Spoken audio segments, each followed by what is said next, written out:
Brought to you by Biz Analyst by खाता book. ना computer ना फाइल, अब टैली डेटा ऑन मोबाइल बिज एनालिस्ट के साथ। नमस्ते, मैं हूं निखिल और आप देख रहे हैं दी ललन टॉप शो। 5 राज्यों के चुनाव नतीजे आने में 2 दिन और बाकी हैं और अभी से यह हाल है कि ट्रेन बस में सफर करते आम लोग भी एक दूसरे से पूछ लेते हैं कि भैया यूपी में कौन आ रहा है, या पंजाब में कौन आ रहा है, या गोवा में कौन आ रहा है। कहने का मतलब ये कि हर किसी को उत्सुकता है, नतीजों का इंतजार नहीं हो पा रहा है। बहुत लोग शर्त भी लगा रहे हैं, बहुत लोग दूसरी तरह से भी शर्त लगा रहे हैं। बहुत लोग चुनाव नतीजों की भविष्यवाणी करने का सुखद अनुभव लेते हैं और लोगों की इसी उत्सुकता के लिए मीडिया हाउस एग्जिट पोल लेकर के आते हैं। आप जानते ही हैं कि वोटिंग वाले दिन ही शाम को एग्जिट पोल आ जाता है और एग्जिट पोल पर खूब बात भी होती है। एक तरह से इसे रिजल्ट के पहले का रिजल्ट मान लिया जाता है। लेकिन क्या इस बार भी एग्जिट पोल में जो हमने देखा वही चुनाव नतीजों में भी दिखने वाला है? क्या एग्जिट पोल बिल्कुल सटीक साबित होने वाले हैं या फिर बहुत बड़ा उलटफेर होने वाला है? एग्जिट पोल को लेकर हमारे पुराने अनुभव क्या कहते हैं, इस पर हम विस्तार से बात करेंगे।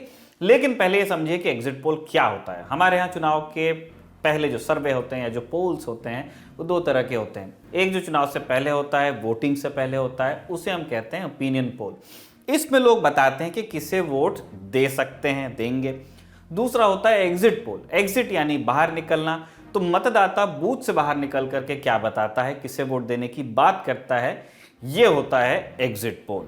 अब बहुत लोग ये भी कहते हैं कि भाई एग्जिट पोल की जरूरत क्यों है, जब आखिरी फेज की वोटिंग के 2-3 दिन बाद नतीजे आ ही जाते हैं, चुनाव आयोग वोटों की गिनती करवाता ही है, तो फिर एग्जिट पोल की क्या आवश्यकता है?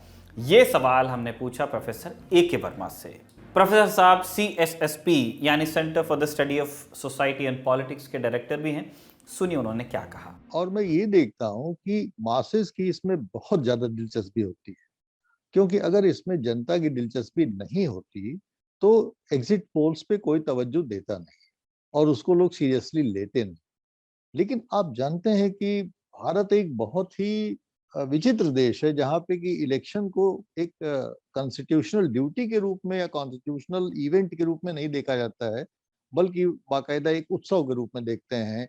हम लोग वहाँ पे सेल्फी भी लोग ले रहे हैं, तो वहाँ पे पिंक बूथ बना है, तो कोई ग्रीन बूथ बना है, तो कोई कोई बूथ बना है। नए नए प्रकार के इलेक्शन कमीशन एक्सपेरिमेंट करता रहता है।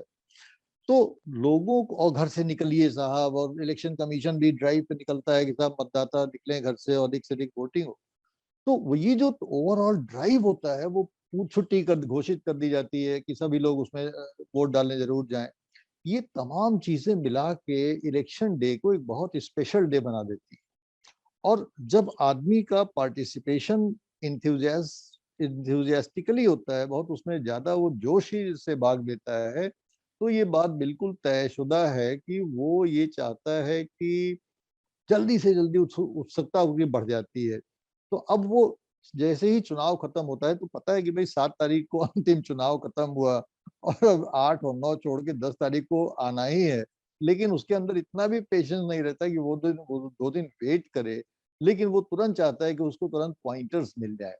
मुझे लगता है कि पॉलिटिकल पार्टीज की भी इसमें दिलचस्पी रहती है, और पॉलिटिकल पार्टीज भी इसको चाहती हैं कि भाई वो भले ही कंटेस्ट करें, जिसका भी उसमें फिगर डाउन जाता है वो उसको कंटेस्ट करता है और कहता है कि नहीं साहब वो तो ये तो प्री पोल वो है, एग्जिट पोल है, जो असली नतीजे होंगे वो दूसरे होंगे और ऐसा होगा वो। और वो कभी कभी होता भी है, ऐसा भी नहीं है कि उनकी जो है जो ये बात गलत हो 100%, वो होता भी है। लेकिन फिर भी मैं आपसे फिर ये कहूंगा कि मेरा टोटल ये कहने का भाव नहीं है कि जो एग्जिट पोल इस बार हम लोग देख रहे हैं वो गलत ही होगा।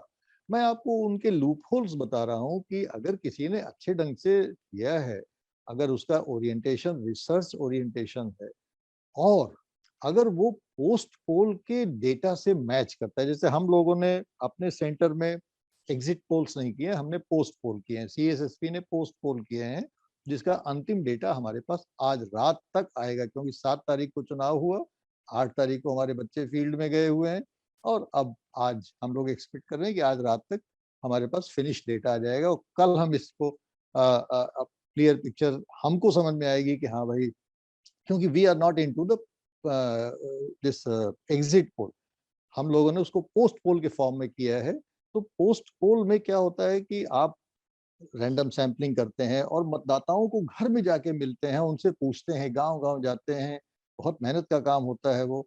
ये नहीं कि पोलिंग बूथ पे खड़े हो गए, अपना काम हो गया। तो उससे जो डेटा आएगा, अगर वो डेटा भी हमारा एग्जिट पोल से मैच कर रहा होगा, तब हम ये कह पाएंगे कि हाँ, these exit polls are giving us correct pointer.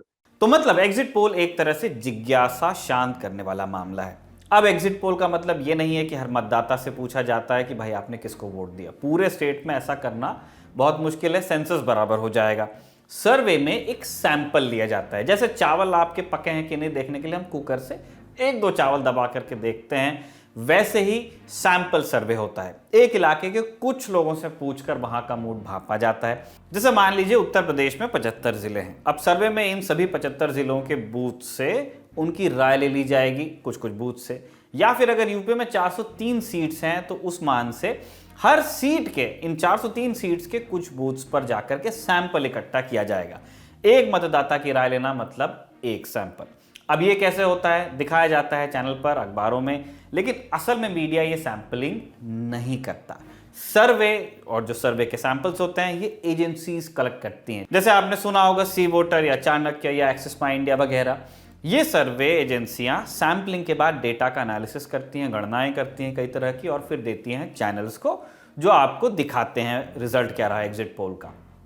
तो ये डेटा कैसे कलेक्ट होता है, क्या सीधे वोटर से पूछ लिया जाता है कि किसको वोट दे के आ गए, ये समझने के लिए हमने सी वोटर के डायरेक्टर शैलेंद्र महाजन से बात की। से ये समझना चाहता हूँ कि एग्जिट पोल के लिए जो सैंपलिंग होती है वो किस तरह से करते हैं, आप किस तरह से डेटा कलेक्ट करते हैं और कितनी बड़ी सैंपलिंग होती है। हम एक यूपी का एग्जांपल लेकर इस पर बात कर रहे जी, बेसिकली जैसे यूपी जैसा स्टेट है, हमारी जो तैयारी होती है वो आज से 1 साल पहले से स्टार्ट हो जाती है। क्योंकि आप जैसे जानते हैं कि कितने लाखों में सैंपल आते हैं, तो हम जो होता है रैंडम सैंपलिंग लेते हैं। उसमें ये होता है कि हर बूथ से हम 7 से 10 लोगों से या 7 से 10 बूथ सेलेक्ट करते हैं हम लोग। जैसे एक असेंबली में अराउंड अबाउट 300 पोलिंग बूथ होते हैं, 300 से 400। उसमें से रैंडमली हमने 10 से 20 उठाते हैं। हमारे पास एक सॉफ्टवेयर प्रोग्राम है, उससे उठाते हैं। उसमें हर आदमी, हर एक बूथ पे हमारे 3 से 4 लोग होते हैं। 3 से 4 लोग जो आपका वोट डाल के बाहर आता है, उस एक के बाद 10 लोग छोड़ देते हैं वो। तो इससे क्या होता है कि सैंपलिंग की जो क्वालिटी है वो मेंटेन रहती है कि कोई इसमें एडल्ट भी आ रहा है, कोई बीच के एज का भी आ रहा है। थोड़ा सा सर, थोड़ा बेस और डिटेल में तो ज्यादा ठीक रहेगा हमारे व्यूअर्स को समझने के लिए आज से, कि आप जी। बोल रहे हैं कि बूथ पर 3 से 4 लोग आपके होते हैं। क्या वो लोग आपके एम्प्लॉय होते हैं या आप उस पर्टिकुलर उस दिन के लिए आप हायर करते हैं? क्या वो ट्रेंड होते हैं या किस तरह से? जी, जी। ट्रेनिंग पार्ट बहुत इम्पोर्टेंट होती है इस हमारे पूरे जो एग्जिट पोल या ओपिनियन पोल में ट्रेनिंग बहुत अच्छे से ट्रेनिंग दी जाती है। ये हमारे साथ पिछले 12 से 15 दिनों में जुड़ते हैं। ये सारे हमारे एम्प्लॉयज नहीं होते। वी हायर फ्रॉम यूनिवर्सिटीज होती हैं, जर्नलिज्म के कॉलेजेस होते हैं जो अपने बच्चे फील्ड एक्सपीरियंस के लिए हमें देना चाहते हैं। तो वो उनको ट्रेनिंग के बाद हम देते हैं कि भाई आप बताइए कैसे बात करनी है, कैसे करना है। ट्रेनिंग एक बहुत इंपॉर्टेंट पार्ट होता है एग्जिट पोल और ओपिनियन पोल का। तो अगर आप अच्छी ट्रेनिंग देंगे, बच्चे अच्छे से काम करेंगे और अच्छा आपका रिजल्ट आएगा। ये है सारा।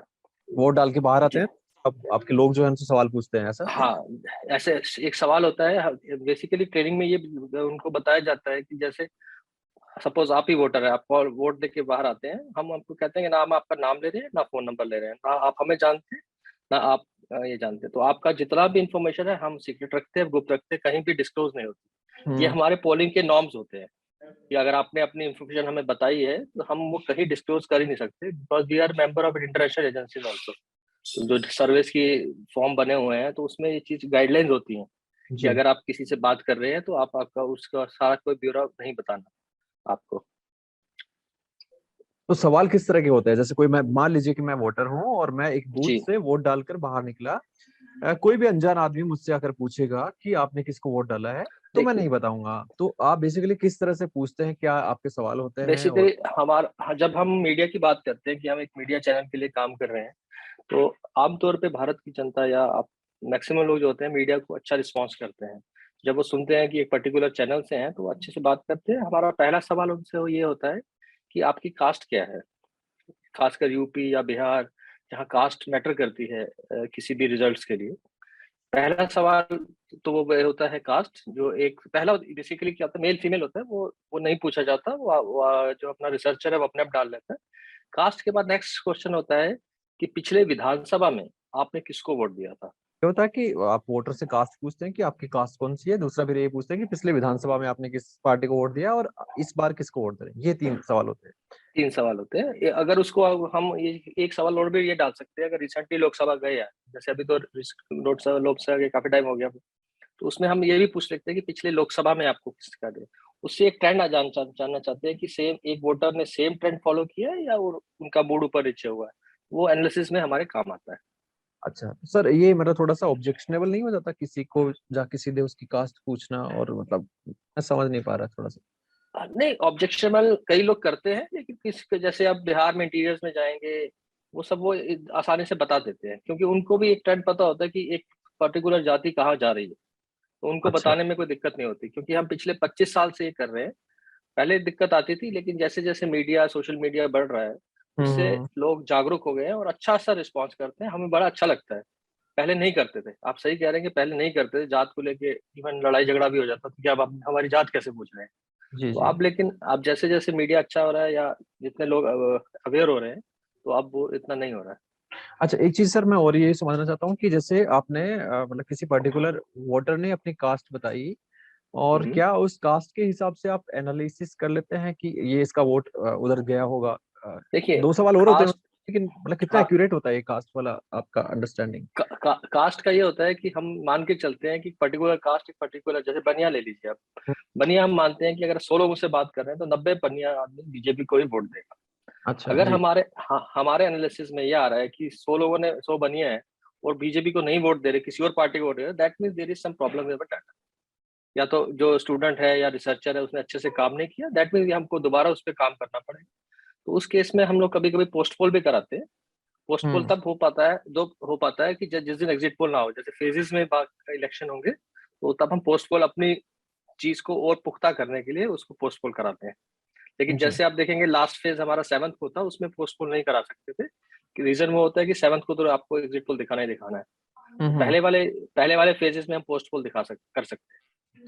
तो आप ये कह रहे हैं कि मान लीजिए आपने एक एग्जांपल दिया कि वो इस पर्टिकुलर कास्ट से हैं, और अगर वो ये नहीं कहते हैं कि उसने उस पर्टिकुलर पार्टी को नहीं दिया है, तो फिर आपको डाउट होता है डेटा पर और रीचेक करवा लेते हैं आप, ऐसा? हाँ जी, ऐसा भी होता है। जैसे आप एक एग्जांपल लीजिए, जैसे आप दिल्ली का ही लीजिए। दिल्ली में किसी ने नहीं कहा था कि हम आपको वोट देंगे। तो वो हुँ, 67 सीट्स लेके आए थे। दैट मीन्स कि कभी कभी वोटर हमें झूठ भी बोलते हैं, हुँ। क्योंकि आम आदमी पार्टी उस टाइम पे इतनी अच्छी पार्टी नहीं थी। अगर कोई आम आदमी पार्टी को वोट दे रहा था, अरे यार, मतलब इन जनरल ट्रेंड ये था कि जी। अरे यार किसको वोट दे रहे हो। तो ये हुँ। थोड़ा थोड़ा है, समय के साथ ये चीज होती है, सुधारते हैं हम लोग। लेकिन ट्रेंड पता चल जाता है उससे। तो सर आपके जो 3 सवाल जैसे होता है, एक कास्ट का सवाल, दूसरा कि पिछले असेंबली इलेक्शन में किसको वोट दिया, और तीसरा कि अब किसको वोट देंगे, किसको वोट दिया है इस वाले इलेक्शन में। हाँ, एक तो उसमें मेल फीमेल वेटेज का भी इम्पोर्टेंट होता है। मेल फीमेल का भी इम्पोर्टेंट होता है। तो वेटेज जी। किस सवाल पर ज्यादा होता है, मतलब कौन सा सवाल पे ज्यादा वेटेज देते हैं जिस पे एनालिसिस जब आप करते हैं? आखिरी सवाल पे कि आज आप किसको वोट दे के आए हैं। ओके, तो फिर वो पहले वाले 2 सवालों को मतलब उनका ज्यादा मतलब है कि अगर वो हमारे जो पहला सवाल है कि लास्ट असेंबली में आपने किसको वोट दिया, वो हमें डाटा वे करते हैं हम लोग। एक सॉफ्टवेयर है SPSS करके, और भी रिसेंटली और भी है।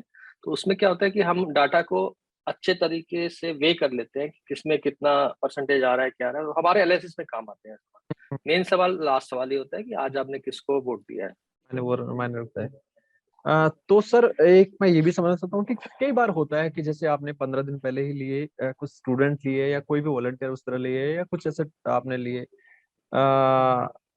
फ्रीलांसर लिए, जैसा भी जी। आपने वो लिया, उनको ट्रेनिंग दी और उसके बाद ग्राउंड पे भेजा, पर क्या वो सही से उन्होंने अपना काम किया, क्या वो सही से वोटर के पास पहुंचे, या उनसे सही सवाल किए, मतलब इसका क्या मतलब मॉनिटरिंग कैसे होती है, बेसिकली वो मैं समझना चाहता हूँ।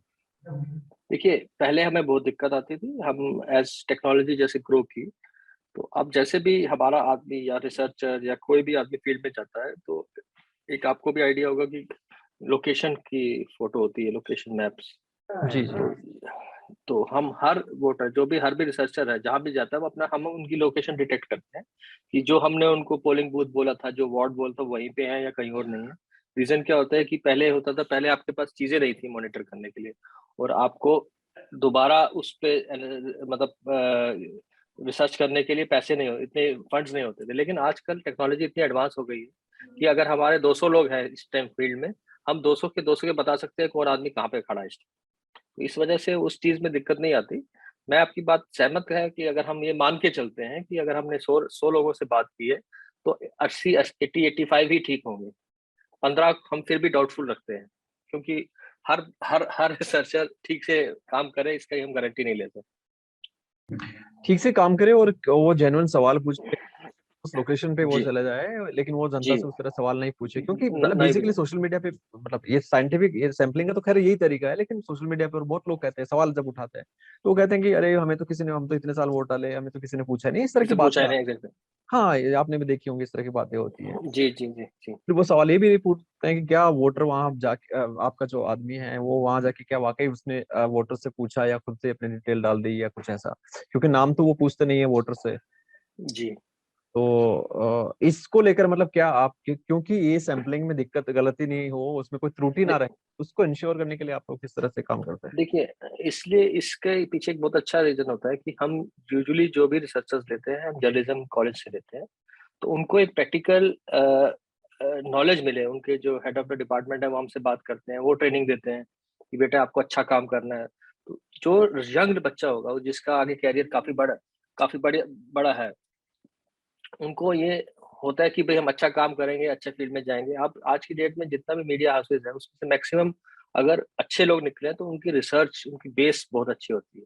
तो हमारी कंपनी का मेन है कि हम अच्छे लोग निकालें, वो लोग अच्छी रिसर्च करें, तो उनको जो ट्रेनिंग होती है उसमें समझाया जाता है कि भाई बेसिकली आप अच्छा काम करेंगे तो आगे अच्छा करें, तो वो अच्छा करते हैं।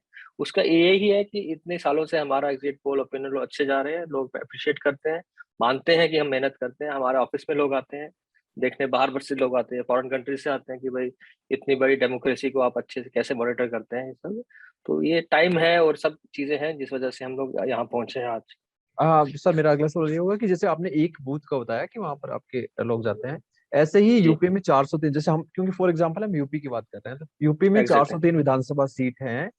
हम्म। क्या आप हर एक विधानसभा सीट से सैंपलिंग करते हैं, और अगर जी ऐसा है तो एक सीट से कितने बूथ पर सैंपलिंग होती है, कितने हम लोगों की हम होती है, कितने वोटर्स की होती है? हम हर विधानसभा से लेते हैं बेसिकली, और उसमें ट्राई करते हैं 5 से 10 पोलिंग बूथ कवर करें। हमारा टारगेट 8 होता है, 8 से 10 होता है, लेकिन कभी कभी कोई बीमार हो गया, कोई नहीं पहुंच पाया, कोई कुछ भी होता है, कभी पॉलिटिकल प्रेशर से या पॉलिटिकल पार्टीज नहीं जाने देती, तो रहता है कि 8 मतलब 8 पोलिंग बूथ हम लोग कवर करते ही करते हैं हर असेंबली। इसमें कितने सारे वोटर से एक एक बूथ पर कितने वोटर से बात करते हैं आप? 8 से 10 एक आप ये बोल 8 से 10 जो है लोग जाते हैं, और हर आदमी पूरे दिन में राउंड अबाउट 80 to 100 लोगों से बात करता है। उसका ये होता है कि सैंपल्स के जो क्वेश्चन है बहुत कम है, 3 या 4 होते हैं, तो आप ज्यादा लोगों से बात कर सकते हैं। यही क्वेश्चन जब बड़ा होता है तो आप दिन में 8 से 10 लोगों से ही बात कर सकते हैं।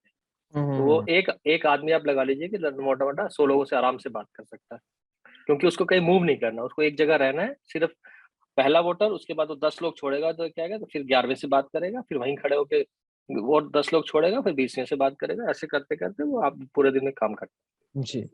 तो जब सर ये डेटा जो बूथ के लेवल पे कलेक्ट हो जाता है, तो फिर ये क्या पूरे दिन, क्योंकि वोटिंग जो होती है 8 से 5 तक होती है, तो तब तक होता रहता है, या फिर वो आप एक पर्टिकुलर टाइम के बाद ये डेटा कलेक्शन बंद कर देते हैं, लेट्स से 2 हैं। बजे 1 बजे? नहीं नहीं, मैं आपको प्रोसेस बताता हूँ। हमारे फील्ड के लोग होते हैं, हमारा नोएडा में कॉल सेंटर है जिसमें 150+ लोग होते हैं। वो जो है हर एक आदमी को हर 2-2 घंटे में कॉल करता है, और यहाँ पे वो डाटा नोट करते हैं जी। कि भाई आपने किसको वोट, क्योंकि हमें लास्ट डे जो होता है काम बड़ा हेक्टिक होता है। रीजन क्या होता है कि शाम को रिजल्ट दिखाने होते हैं, तो वो नोट करते करते हमारे पंच करते हैं, पंच करते सर्वर में चला जाता है। कोई मैनुअल नहीं है उसमें कि हम्म। आपको हाथ से नहीं लिखना, पंच करते सर्वर में चला जाता है, सर्वर में एनालिसिस होता है, और फिर बाद में आपकी स्क्रीन पे आता है रात को, फिर वो शाम को। तो अगर मैं यूपी के, जैसे क्योंकि रिसेंटली कल ही आपका भी ओपिनियन पोल आया, सॉरी एग्जिट जी। पोल आया, तो आपका पूरा यूपी में आपके सैंपल साइज कितने थे, कितने वोटर्स से बात किया आपने पूरे यूपी में? अ- अभी तक या कल कल में? कल वाले एग्जिट पोल में? कल वाले एग्जिट पोल में हमारा I think it was more than 55,000 से ज्यादा लोगों से बात की हमने। 55,000 से ज्यादा लोगों से। तो ये डेटा जी आपके पास आता है, फिर नोएडा ऑफिस में आता है, और उसके बाद आप एनालाइज करते हैं उस डेटा को, राइट? जी जी। शैलेंद्र महाजन अपनी कंपनी यानी सी वोटर के सर्वे का तरीका बता रहे थे। शायद बाकी जगह भी मोरलेस इसी तरह से सर्वे होता होगा, लेकिन क्या ये एक्यूरेट तरीका है? सैम्पलिंग में कितना बड़ा साइज होना चाहिए? रिसर्च करने वालों को सिखाया जाता है कि सैंपल साइज जितना बड़ा होगा रिसर्च आपका उतना एक्यूरेट होगा। एक्यूरेसी बढ़ती जाती है साइज के साथ। तो उत्तर प्रदेश में एक्यूरेट डाटा के लिए सैंपल साइज कितना बड़ा होना चाहिए, माने कितने वोटर से पूछा जाना चाहिए कि उन्होंने किसे वोट डाला, ये हमें नहीं मालूम है। शायद रिसर्च के फील्ड वाले लोग बेहतर बता पाएंगे, लेकिन हमें वो डेटा मालूम है जो चुनाव आयोग ने बताया था। आयोग ने बताया था कि उत्तर प्रदेश में 15,05,82,750 वोटर हैं।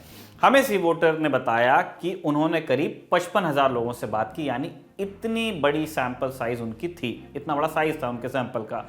अब 15 करोड़ का 55,000 होता है 0.03%, 0.03%, यानी एग्जिट पोल में जो नतीजे आपको दिखते हैं वो 1% से भी कम है। पर हम यहाँ ये भी नहीं कह सकते कि एग्जिट पोल के लिए 1% वोटर्स ही लेने चाहिए और तभी डेटा एक्यूरेट आएगा।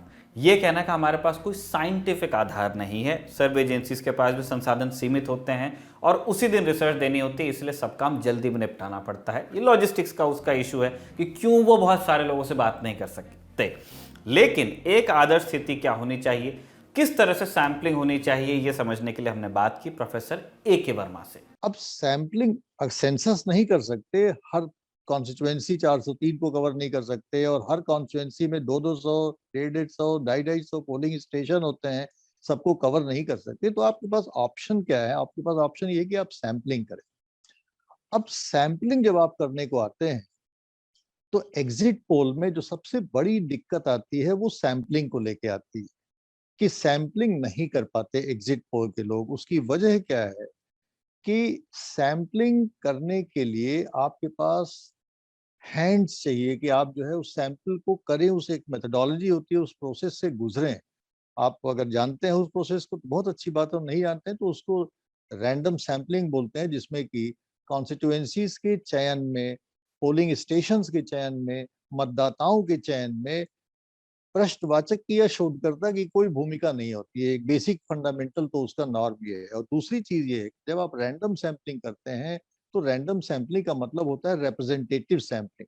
इसीलिए मैं हमेशा इस बात को मेंटेन करता हूं कि सैम्पलिंग में या जितने भी एजेंसीज ये सर्वे करते हैं, ये लोग हमेशा इस बात को बोस्ट करते हैं कि हमारा सैंपल साइज बहुत बड़ा है।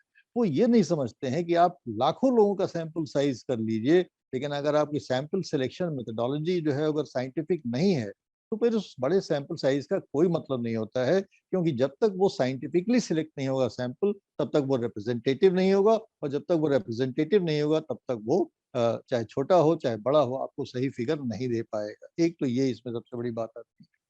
दूसरी जो टेक्निकल प्रॉब्लम आती है वो ये आती है, अगर मान लीजिए आपने किसी पोलिंग बूथ पे आप गए और आपने फिर भी अपनी एक मेथोडोलॉजी वहां रखी कि अच्छा भाई हर 20वें मतदाता से हम कोई भी पूछेंगे कि भाई आपने किसको वोट दिए, 10वें मतदाता से पूछेंगे कि किसको वोट दिए। एक मेथोडोलॉजी आपने ऑन द स्पॉट मेथोडोलॉजी अपनी बनाई कि हम ऐसा कर लेंगे, अच्छा चलिए जिस पोलिंग स्टेशन पे भी है।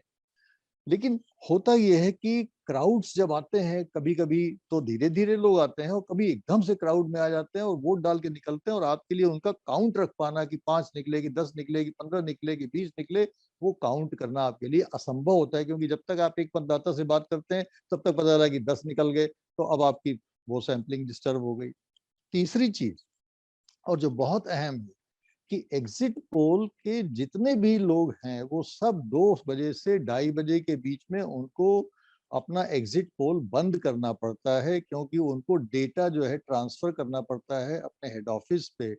जो एजेंसी एग्जिट पोल करवा रही होती है या अगर चैनल खुद एग्जिट पोल करवा रहा आता है, तो 2 बजे से लेके 2:30 बजे अंतिम डेडलाइन होती है कि आप हमको डेटा भेज दीजिए, क्योंकि उस डेटा की वहां पे एंट्री होगी, उस डेटा का वहां पे सॉफ्टवेयर में फीड किया जाएगा, फिर उसकी एनालिसिस निकाली जाएगी कि भाई पॉइंटर्स क्या है, और तब वो 5 बजे से जो है आपको टीवी पे 6 बजे से जैसा भी समय हो वो आपको देने की स्थिति आएगी। तो होता क्या है कि 2-2:30 बजे जब आप बंद कर देते हैं एग्जिट पोल, तो अक्सर आपने देखा होगा कि एग्जिट पोल में शाम के समय अचानक किसी पोलिंग बूथ पे बहुत भीड़ बढ़ जाती है। लोग खा पी के, महिलाएं खास तौर से आराम से खाना वाना बना के, लाख हम लोग कहें कि साहब पहले जलपान और फिर पहले मतदान और फिर जलपान।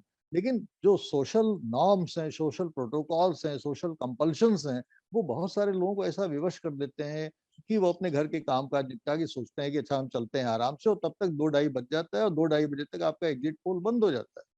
और उसके बाद 2-2:30 बजे के बाद जो क्राउड आती है, इसीलिए आपने देखा होगा कि कुछ मतदान केंद्रों पे या अनेक मतदान केंद्रों पे ऐसा करना पड़ता है कि मतदान का समय समाप्त होने के बाद भी फाटक बंद कर दिया जाता है। जितने लोग अंदर होते हैं उनको मतदान की प्रक्रिया चलती रहती है, चाहे वो 8 बज जाए, चाहे कितने भी बज जाए, लेकिन मतदान जितने लोग आ गए उस समय तक तो उनको मतदान कराना ही पड़ता है। They are all not covered in the exit poll. इससे भी एक दिक्कत है।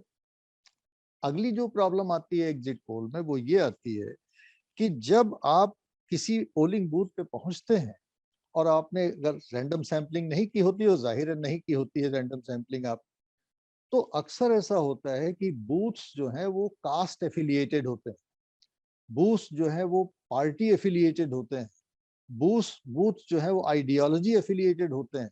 और वहां पे पता चला कि आप चाहे वहां पे 100 इंटरव्यू कर लीजिए, चाहे 1000 इंटरव्यू कर लीजिए, पता चला कि उसका पॉइंटर तो एक ही आना है, क्योंकि वो तो एक कास्ट एफिलिएटेड बूथ है, वो एक आइडियोलॉजी एफिलिएटेड बूथ है, और आपने उससे जो है कंक्लूजन ड्रॉ किया, वो आपका लॉपसाइडेड आ गया। तो ये बहुत सारी जो चीजें हैं, जो कि मुझे लगता है कि टाइम फैक्टर का होना, लास्ट के जो वोटर्स हैं उनका उसमें कवर अप ना हो पाना, है ना, ये तमाम चीजें, मेथोडोलॉजी का अभाव होना, ये बहुत सारी चीजें हैं जो कि मुझे लगता है कि वो एग्जिट पोल्स के जो डेटा होते हैं उसको बहुत डिस्टर्ब कर देती हैं, और इसीलिए ऐसा भी हो जाता है कि एग्जिट पोल्स के जो डेटा आते हैं वो प्राय गलत निकल जाते हैं। प्रोफेसर ए के वर्मा ने एक और दिलचस्प बात बताई कि उनके सर्वे के मुताबिक इस बार 81% वोटर्स ने अपने हिसाब से अपना वोट तय किया है। मतलब 81% मामलों में ऐसा हुआ है कि पति के कहने पर पत्नी ने या किसी और से इन्फ्लुएंस होकर के किसी ने वोटिंग नहीं की है। सुनिए। लेकिन जो यूजुअली होता है कि जैसे पहले हमने देखा कि एक मुखिया होता है, वो इन्फ्लुएंसर होता है, कुछ ओपिनियन मेकर्स होते हैं, गांव देहात में भी होते हैं, शहरों में भी होते हैं। जैसे गांव की बात, जो स्कूल टीचर है, लोग उससे पूछते हैं, अगर वो कह देता तो ऐसे एक ओपिनियन मेकर और इन्फ्लुएंसर होते हैं जो काफी सारे वोट कर देते हैं। विधायक जो होगा वो सरपंच से बना के रखेगा, ताकि क्योंकि सरपंच के पास 50-60 वोट जो भी होते हैं। तो क्या वो जो दौर वो चला जा रहा है और एक इंडिविजुअल तय कर रहा है कि मुझे किसको वोट देना है, इन्फ्लुएंसर की भूमिका या जो ओपिनियन मेकर की भूमिका उनकी खत्म हो रही है सर? बहुत अच्छा आपने ये सवाल पूछा, आई एम वेरी हैप्पी। और यही मैं आपको अभी बोल रहा था कि ये हमारी मैच्योरिंग ऑफ डेमोक्रेसी को शो करता है। भाई डेमोक्रेसी में आपको सीक्रेट बैलेट के थ्रू एडल्ट फ्रेंचाइज दिया गया है, विच मीन्स कि आप जो है वो अपना, आपका यही कहा था भाई आप मतदान, आपका वोट गुप्त है। तो जब आप गुप्त मतदान की तरफ बढ़ते हैं तो इसका मतलब आप कॉन्स्टिट्यूशनल नॉर्म्स का अनुपालन कर रहे हैं, आप डेमोक्रेसी के रियल नॉर्म्स को समझ रहे हैं कि हाँ आप हमारे हस्बैंड हो सकते हैं, आप हमारे वाइफ हो सकते हैं, लेकिन you have no right to dictate कि मैं किसको वोट दूं। ठीक है, मैं आपको एनवायर नहीं करूंगा या नहीं करूंगी, क्योंकि भाई हस्बैंड वाइफ के रिलेशनशिप का मामला है, परिवार का मामला है, पिताजी ने कहा, दादाजी ने कहा। लेकिन अब आप देखिए ना, आप तो खुद अभी बच्चे हैं और आप खुद देख रहे होंगे कि सोसाइटी में कि अब वो जमाना नहीं रहा कि बच्चे एकदम पिता और माता के डिक्टेट्स पे चल रहे हैं, ठीक है ना, बल्कि उल्टा शायद हो रहा है कि माता पिता जो है बच्चों के डिक्टेट्स पे चल रहे हैं, कि देख रहे हैं कि बच्चा यार हमारा जो है नाराज ना हो जाए। इसी प्रकार से अब वो जमाना चला गया कि एक वाइफ जो है हस्बैंड डिक्टेट कर दे कि फलां को आपको वोट देना है, वो जाके धीरे से फलां को वोट दे के चले आए। ये इसकी गारंटी आज कोई नहीं दे सकता। और इसका मैं आपको उदाहरण ये दे सकता हूँ कि हमारा जो सर्वे इस बार का हुआ है 2022 का, हमारे सेंटर का सर्वे हुआ है, उसमें 81% मतदाताओं ने हमको ये बताया है कि that we are voting only on our own, और हम किसी से भी इन्फ्लुएंस होके वोट हमने नहीं दिया। उन्होंने एक पूछा था कि भाई आपने किससे प्रभावित होकर अपने परिवार में या किससे प्रभावित होकर बोलो, कहा नहीं साहब मैंने सेल्फ में डिसीजन लिया। ये इतना बेहतरीन मतलब आंसर लगा 81% का, जो कि इसके पहले कभी नहीं मिला था कि 81% लोग ये बोलें कि जी मैं खुद साहब मतदान किया, मैंने किसी से पूछ के मतदान नहीं किया, ना मुझे किसी ने डिक्टेट किया है। ये बहुत बड़ी बात है इंडियन डेमोक्रेसी के लिए, and this can change the entire face of Indian democracy. तो क्या इससे ये संकेत मिलता है कि इस बार एग्जिट पोल और खासकर यूपी के एग्जिट पोल गलत साबित हो सकते हैं? सुनिए। तो ये जो ओपिनियन पोल आ रहे हैं और जिस तरह से ज्यादातर सर्वेज में एक पार्टी को मेजोरिटी, बीजेपी को मेजोरिटी मिलती दिख रही है, सीटें भी वेरी कर रहे हैं और वो एक तरफा जैसे 300 से ऊपर सीटें भी कुछ पोल में दिखाई गई। इस ओपिनियन पोल को लेकर आपका क्या अंडरस्टैंडिंग है? क्या ये बदलने वाला है? क्या या एक्यूरेट? देखिए, अभी डेटा आ रहा है और अभी आज की तारीख में मैं इस डेटा को डिस्क्लोज नहीं करना चाहता हूँ, क्योंकि बहुत सारे लोग उसको जानने में बहुत ज़्यादा दिलचस्पी रख रहे हैं कि भाई ये डेटा आपका क्या बोलता है। और इसकी वजह ये है कि विगत 3-4 बार से हम लोगों के डेटा बिल्कुल डॉट पे आ रहे हैं। जैसे पिछले पार्लियामेंट्री इलेक्शन में बीजेपी के जो लोग थे वो खुद भी कहते थे कि जी हमारी 40 सीटें आ जाएं तो बहुत हैं, और हम लोग की स्टडी बता रही थी कि 60 से 65 सीटें आएंगी और 64 सीटें बीजेपी की आएंगी। तो इसी प्रकार से 2017 में वी हैड सेड दैट 265 का अगर जो है आराम से इनका मिशन 265 पूरा हो जाता है तो वी वोंट बी सरप्राइज 300 सीटें आएंगी। तो कहने का मतलब ये है कि जो मेथडोलॉजी अगर आप कायदे से फॉलो करते हैं तो एरर के चांसेस कम होते हैं। हम ये नहीं कहते हैं कि कोई हमारे पास मैजिक बैंड है कि साहब हमेशा हम सही ही होंगे, गलत भी हो सकते हैं, एकेडमिक स्टडी है। लेकिन अभी तक 2007 से ऐसा नहीं हुआ कि कोई पॉइंटर आया हो वो गलत गया हो। 2007 में मायावती, 2012 में अखिलेश, 2017 में भाजपा, 2019 में मोदी, ये सब हम लोग के पॉइंटर्स ऑन डॉट रहे हैं। और इसलिए मुझे अपनी मेथडोलॉजी में बहुत विश्वास है। और इस बार हम लोगों ने एक्सपेरिमेंटल तौर पे हाइब्रिड मेथडोलॉजी का पालन किया है, जो कि एक इनोवेशन है मेथडोलॉजिकल डोमेन में। तो मुझे पूरा विश्वास है कि जो डेटा हम लोग का आएगा वो कल हम लोगों को ये पॉइंटर बता देगा कि भाई आपका चुनाव किधर जा रहा है। एंड ये जो एग्जिट पोल्स हैं whether they are on the right track और नॉट। लोग पोल पर सवाल उठा रहे हैं। जैसे यूपी के डिप्टी सीएम केशव प्रसाद मौर्य ने लिखा है कि एग्जिट पोल में ही सपा और श्री अखिलेश यादव जी के दावों की हवा निकल गई है। समाजवादी पार्टी अध्यक्ष अखिलेश यादव के चाचा शिवपाल यादव ने कहा है कि एग्जिट पोल्स द्वारा दिखाई जा रही तस्वीर आभासी, भ्रामक और अविश्वसनीय है। खबरों के लिहाज से आज बस इतना ही। आखिर में कू की राय। आज कू पर हमने लोगों से पूछ लिया कि क्या एग्जिट पोल गलत साबित होंगे। हाँ में जवाब दिया 47% लोगों ने और नान कहा है 53% लोगों ने। आप भी कू पर हमारे पोस्ट का हिस्सा बनना चाहते हैं अगर, तो कू पर दी ललन टॉप को फॉलो कीजिए। हम कू पर अलग अलग मुद्दों पर आपकी राय मांगते रहेंगे। आप अपनी राय हमें कमेंट बॉक्स में दे सकते हैं या फिर कू करके बता सकते हैं, उसको भी हम दी ललन टॉप शो में शामिल करने की कोशिश करेंगे। अब आपसे मुलाकात होगी अगले एपिसोड में दी ललन टॉप शो के। तब तक के लिए दीजिए इजाजत। देखते रहिए दी ललन टॉप। सबसे बड़े प्रदेश की सबसे बड़ी चुनावी यात्रा, 7 महीने में 5 टीमों ने नापा यूपी का चप्पा चप्पा। अब वक्त है हमारे साथ सबसे सटीक नतीजे जानने का। 10 मार्च नतीजों के दिन दी ललन टॉप होगा लाइव सुबह 7 बजे से लगातार दी ललन टॉप की वेबसाइट, फेसबुक और यूट्यूब पर।